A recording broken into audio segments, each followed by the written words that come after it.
बच्चों, तो आज हम लोग 9th का मैथ संख्या पद्धति का MCQ क्वेश्चन देखेंगे। इसमें कुल प्रश्न 15 है, जो काफ़ी इम्पोर्टेंट प्रश्न है 2026 और आने वाले परीक्षाओं के लिए। तो पहला प्रश्न यहाँ पर हम लोग का दिया गया है, √5 एक संख्या है, तो √5 कैसी संख्या है उसको बताना है। तो रूट के अंदर 5 है, अर्थात 5 अगर नहीं टूटता है इसका मतलब वो अपरिमेय संख्या होगा बेटा। तो देखेंगे परिमेय, अपरिमेय, पूर्णांक, प्राकृतिक है।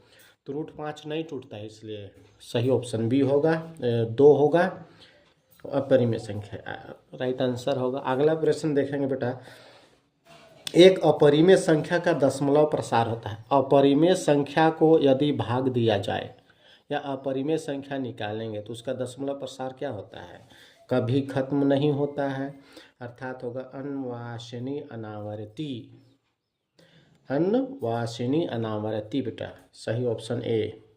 अगला नंबर है 3 माइनस √3 कैसी संख्या है? तो यहाँ 3 जो है ये तो परिमेय है, लेकिन √3 अपरिमेय है। तो ये अपरिमेय इसमें जुड़ गया है, इसलिए क्या हो जाएगा? अपरिमेय संख्या। परिमेय, अपरिमेय, प्राकृतिक, पूर्णांक, अपरिमेय संख्या। समझ में आ गया होगा बेटा, 2 नंबर इज राइट। नेक्स्ट प्रश्न है 4 नंबर, निम्न में कौन परिमेय संख्या 3 और 4 के बीच स्थित है? देखेंगे 3 और 4 के बीच में जो स्थित है वह संख्या को बताना है। अगर 3 और 4 के बीच होगा तो हम लोग का 3.1, 3.2 इस तरह से उसका आंसर होंगे। तो यहाँ पर 3 को 4 से यदि भाग देंगे तो ऊपर छोटा है नीचे बड़ा है, इसका मतलब 0 पॉइंट कुछ होगा, तो ये नहीं होगा। 3/2 है, तो 3 को यदि 2 से भाग देते हैं तो कितना बढ़ जाएगा? 1 पॉइंट कुछ होगा। तो यहाँ हमको 3.1, 3.1 और 3.2 3 और 4 के बीच होने वाला, ये भी नहीं होगा। अब 7/2 है, तो 7 को 2 से यदि भाग देंगे हम तो 2 तिया 6, 3 आ गया, 1 बचा है, 10 हो गया, 2 5 10। तो ठीक ही दोनों के बीच आ रहा है, तो सही ऑप्शन क्या होगा बेटा? 3। नेक्स्ट जो प्रश्न है, निम्न में कौन 1 और 2 के बीच परिमेय संख्या को दिखाता है? 1 और 2 के बीच कौन परिमेय संख्या? 1 और 2 के बीच जरूर ही आएगा, तो 1 पॉइंट कुछ, 1.1, 1.2 होगा और 2 से नीचे होगा। तो ये इस तरह से मिलने वाले कौन अंक है देखते हैं। 4 को 5 से भाग देंगे तो 0 पॉइंट कुछ होगा, 5/4 करेंगे तो 4 1 4 हो जाएगा, 1 पॉइंट कुछ आएगा। तो ऑप्शन नंबर 2 इज राइट होगा। अगला प्रश्न जो है देखेंगे, अगला प्रश्न जो है उसको देखते हैं बेटा। अगला जो प्रश्न है हम लोग का, प्रश्न नंबर 6। 2 पूर्णांकों का गुणनफल हमेशा होता है। 2 ठो पूर्णांक होंगे, पूर्णांक संख्या ऋणात्मक और धनात्मक दोनों होता है। तो दोनों पूर्णांक संख्या का गुणनफल क्या होगा? अगर -2 और +2 है तो 2 दूना 4 माइनस, ऐसे में पूर्णांक की संख्या आएगा बेटा। ऑप्शन नंबर 3 इज राइट, पूर्णांक संख्या होगा। अगला प्रश्न जो है, 2 परिमेय संख्याओं का गुणनफल। अब 2 ठो परिमेय संख्या होगा। अगर परिमेय संख्या का गुणनफल क्या हो सकता है? परिमेय संख्या गुणनफल परिमेय संख्या ही होगा। ऑप्शन 1 अपरिमेय, दूसरा परिमेय, ठीक है। Option number 2 is right. अगला प्रश्न है, प्रत्येक परिमेय संख्या है, सभी परिमेय संख्या है, कौन है? पूर्ण संख्या है? नहीं। परिमेय जो परिमेय संख्या किससे बना है? वास्तविक संख्या। वास्तविक संख्या में परिमेय और अपरिमेय दोनों होता है।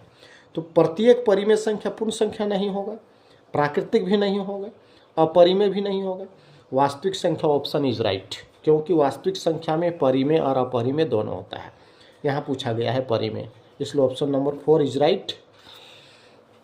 अगला प्रश्न है, वास्तविक संख्या है, वास्तविक संख्या कौन सा होता है? तो वास्तविक संख्या परिमेय होता है, अपरिमेय दोनों होता है। तो 1 और 2 दोनों, हाँ सही आंसर, ऑप्शन सही है 3 नंबर। अगला जो प्रश्न है देखेंगे, अगला जो प्रश्न है हम लोग के लिए वो है 10 नंबर। 2 परिमेय संख्याओं के बीच, 2 परिमेय संख्याओं के बीच अधिकतम कितनी परिमेय संख्या होती है? तो 2 ठो परिमेय संख्या के बीच हम लोग अगर निकालते जाएं तो a + b/2 जो फॉर्मूला होता है उसमें निकालते जाएं तो अनंत होता है, कोई सीमा नहीं है। 1 2 3 कोई लिमिट नहीं है, तो क्या लिखेंगे? ऑप्शन नंबर 4 इज राइट, अनंत।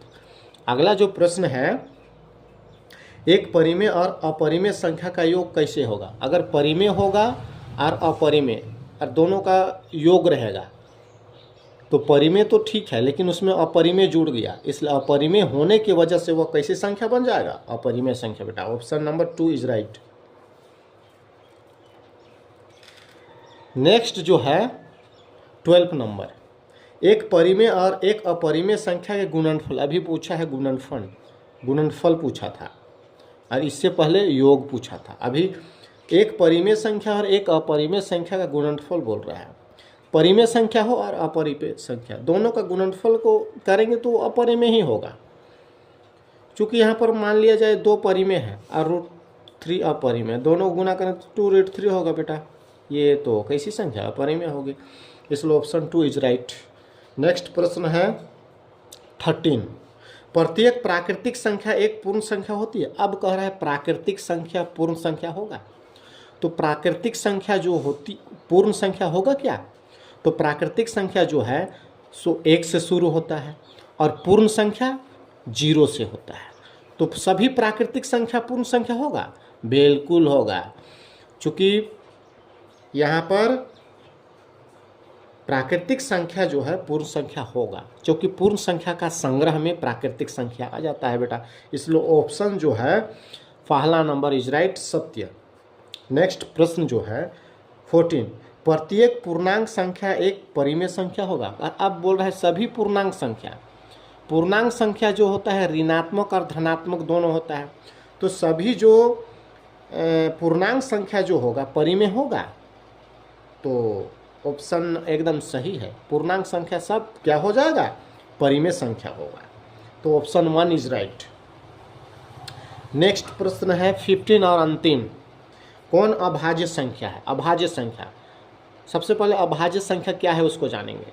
तो अभाज्य संख्या वैसी संख्या जो एक से और खुद से, एक और स्वयं से भाग जाता है या विखंडित होता है, टूटता है, इससे उसका गुणनखंड होता है, तो उसको क्या कहेंगे हम लोग, अभाज्य संख्या कहते हैं बेटा। तो यहाँ 2 का खुद से भाग जाएगा और एक इसका एक से टूटेगा, इसलिए ऑप्शन इज राइट 1 नंबर।